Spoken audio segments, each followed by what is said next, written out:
சங்கீதம் 135 அதிகாரம். அல்லேலூயா. கர்த்தருடைய நாமத்தை துதியுங்கள். கர்த்தரின் ஊழியக்காரரை துதியுங்கள். கர்த்தருடைய வீட்டிலும் தமது தேவனுடைய ஆலய பிரகாரங்களிலும் நிற்கிறவர்களே கர்த்தரை துதியுங்கள். கர்த்தர் நல்லவர், அவருடைய நாமத்தை கீர்த்தனம் பண்ணுங்கள், அது இன்பமானது. கர்த்தர் யாக்கோபை தமக்காகவும் இஸ்ரவேலை தமக்கு சொந்தமாகவும் தெரிந்து கொண்டார். கர்த்தர் பெரியவர் என்றும் நம்முடைய ஆண்டவர் எல்லா தேவர்களுக்கும் மேலானவர் என்றும் நான் அறிவேன். வானத்திலும் பூமியிலும் சமுத்திரங்களிலும் எல்லா ஆழங்களிலும் கர்த்தர் தமக்கு சித்தமானது எல்லாம் செய்கிறார். அவர் பூமியின் கடையாந்திரங்களிலிருந்து மேகங்களை எழும்ப பண்ணி மழையுடன் மின்னல்களை உண்டாக்கி காற்றை தமது பண்டக சாலையிலிருந்து புறப்பட பண்ணுகிறார்.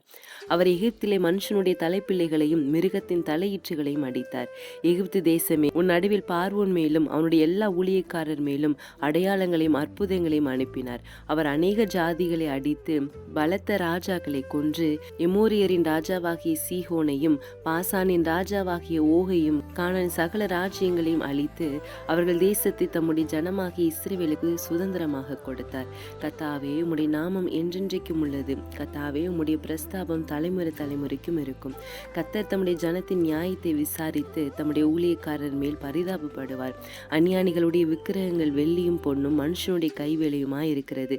அவைகளுக்கு வாயிருந்தும் பேசாது, அவைகளுக்கு கண்கள் இருந்தும் காணாது, அவைகளுக்கு காதுகள் இருந்தும் கேளாது, அவைகளுடைய வாயிலை சுவாசமும் இல்லை.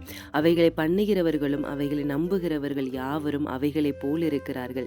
இஸ்ரவேல் குடும்பத்தாரை கர்த்தரை ஸ்தோத்திரியுங்கள். ஆரோன் குடும்பத்தாரை கர்த்தரை ஸ்தோத்திரியுங்கள். லேவி குடும்பத்தாரை கர்த்தரை ஸ்தோத்திரியுங்கள். கர்த்தருக்கு பயந்தவர்களை கர்த்தரை ஸ்தோத்திரியுங்கள். எருசலேமில் வாசம் பண்ணுகிற கர்த்தருக்கு சீயோனிலிருந்து ஸ்தோத்திரம் உண்டாவதாக. அல்லேலூயா.